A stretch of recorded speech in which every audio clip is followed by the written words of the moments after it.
একটি 15 বছরের মেয়ের সুইসাইড নোট। প্রিয় আম্মু, খুব ভালোবাসি তোমায়। জীবনে যদি কাউকে সত্যিকারের ভালোবাসি তাহলে তাদের মধ্যে তুমিই প্রথম। হয়তো সব সময় আমার ভালো চেয়েছো, কিন্তু মাঝে মাঝে আমার ভালো চাইতে গিয়ে ভিতরে ভিতরে আমাকেই শেষ করে দিয়েছো। আচ্ছা আম্মু, ওই পারে তো আমাকে কেউ খাওয়াই দিব না, কেউ চুলে শ্যাম্পু করে তেল দিয়ে দিবে না, তাই না আম্মু? আচ্ছা আম্মু, মিস করবা না আমাকে?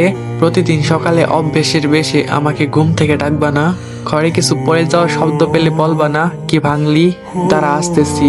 গিয়ে যখন দেখবা আমি তো নেই, আর মনে পড়বে আমি তো আর তোমাদের জ্বালানোর জন্য নেই, তখন কি একটুও খারাপ লাগবে না?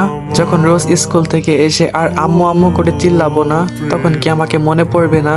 ঘুমাতে গেলে মনে হবে পাশে আমার মেয়েটা নেই, তাই না? আম্মু, আমি না হাতের শিরাটা কেটে ফেলছি, খুব ব্যথা করতেছে আম্মু। আমার চোখের সামনে সবকিছু অন্ধকার হয়ে আসছে। আম্মু, আমার হাতটা একটু ধরবা, খুব ইচ্ছে করতেছে আমার বাঁচতে। কিন্তু মারা যাওয়ার পর যারা কান্না করবে, আজকে আমি বেঁচে গেলে তারাই আমাকে আবার মারতে বাধ্য করবে। ভালো থাকো আম্মু। প্রিয় আব্বু।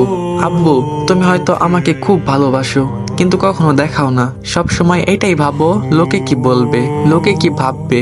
হয়তোবা তোমার কাছে আগে সমাজ, তারপরে আমি ছিলাম।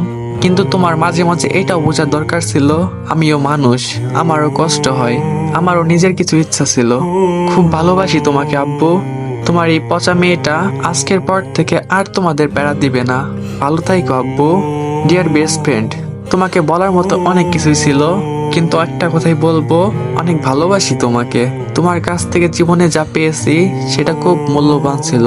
হোক সেটা ভালোবাসা বা হোক সেটা অবহেলা, জীবনে খুব হ্যাপি থাকো, ভালো থাইকো। Thanks everyone.